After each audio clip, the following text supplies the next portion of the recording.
This video is sponsored by Buy Modi shopping app. இந்த ஆப்பில் பார்த்தீங்கன்னா நிறைய ப்ராடக்ட் சேல்ஸ் ஆகிட்டு குட் ரிவ்யூஸ் இருக்குது, பெஸ்ட்டாகவும் இருக்குது. கீழே டிஸ்கிரிப்ஷனில் லிங்க் கொடுத்துருக்கேன், செக் பண்ணிக்கோங்க ஃப்ரெண்ட்ஸ்.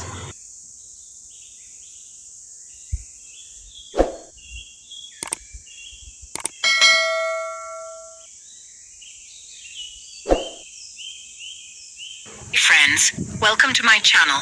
கதை தலைப்பு: புலியின் மர்மக்குகை. ஆரவ் 10 வயது. அறிவாளி, தலைமையோடு நடக்கும். நிலா 8 வயது. தைரியமான சின்ன குழந்தை. விஷ்ணு 10 வயது. சிரமம் வந்தாலும் நட்பை விடாதவன். பசுமை மலைவழிகளும் பறவைகளின் ஒலியுடன் எழும் ஒரு காலை. 3 சிறு நண்பர்கள் ஒரு புதுவிதமான பயணத்தை தொடங்கினர். ஆரவ்: நாம் இப்போது காட்டில் நுழைகிறோம். ஆபத்துகள் இருக்கலாம். நம்மிடம் தண்ணீர், மெழுகுவர்த்தி இருக்கிறதா? நிலா: இருக்கு அண்ணா, நானே பார்த்தேன். விஷ்ணு: நம்ம காட்டுக்குள்ளே பழைய குகை இருக்கிறது சொல்றாங்க, அதான் நம்முடைய லட்சியம். நிலா: அண்ணா பாருங்க, அந்த பாறைக்குள் ஒரு பெரிய குகை இருக்கே. ஆரவ்: அதுதான் மர்ம குகை போல இருக்குது, வாங்க போய் பார்ப்போம். மூவரும் குகைக்குள் செல்கின்றனர், ஒளி விளக்கு கொண்டு. இந்த குகை சாதாரணமானதல்ல, இது ஒவ்வொருவரும் தனது நல்லுணர்வையும் துணிவையும் காட்ட வேண்டிய இடம். ஒரு நுண்ணுயிர் கண்ணீர் விடும் சத்தம். ஒரு சிறு பறவை காயமடைந்தது. நிலா: ஐயோ, இந்த பறவை பாய்ந்துட்டு விழுந்துட்டு போல, நான் இதை விட்டே போயிருக்க முடியாது. ஆரவ்: நமக்கு குகையில் நிறைய சோதனைகள் இருக்கலாம், நேரம் குறையுது.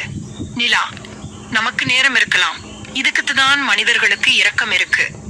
பறவையை எடுத்து மெதுவாக கட்டி போட்டாள். அந்த பறவை பறந்து சென்று ஒரு கதவை திறக்கிறது. விஷ்ணு: நீங்க அதை காப்பாத்தினதால நம்ம வழி திறக்குது போல இருக்கு. முன் கதவில் எழுத்து தோன்றுகிறது: உண்மை பேசாதவருக்குள் நுழைய முடியாது.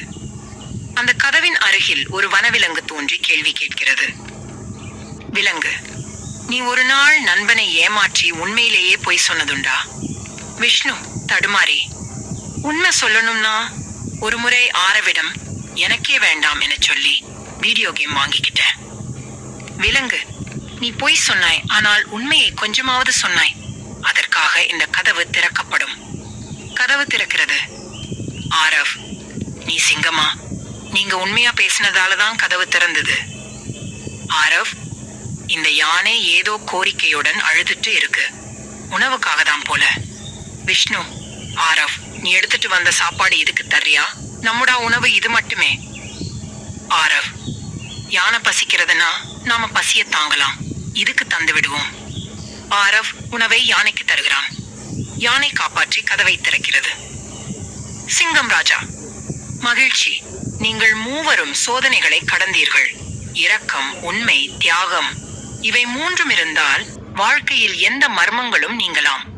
நிலா: நாங்க சாதாரண குழந்தைகள் தான். சிங்கம் ராஜா: அதனால்தான் நீங்கள் தான் பெரியவர்கள் போல நடந்தீர்கள். சோதனைகள் வந்தாலும் நல்ல நெஞ்சம் கொண்டவர்கள் வெற்றியை அடைவார்கள். இந்த 3 குழந்தைகளும் காட்டுக்கதை நூலில் ஒரு புதிய பக்கம் எழுதினர். கதையின் நெறி: இரக்கம் கொண்ட மனம் ஒரு கதவை கூட திறக்கும். உண்மை பேசுவது துணிவாகும். தியாகம் என்பது பெரிய வீரத்தன்மை. ஸ்டோரி பிடிச்சு லைக் பண்ணுங்க, ஷேர் பண்ணுங்க, சப்ஸ்கிரைப் பண்ணுங்க, காமெண்ட் பண்ணுங்க. Thank you friends.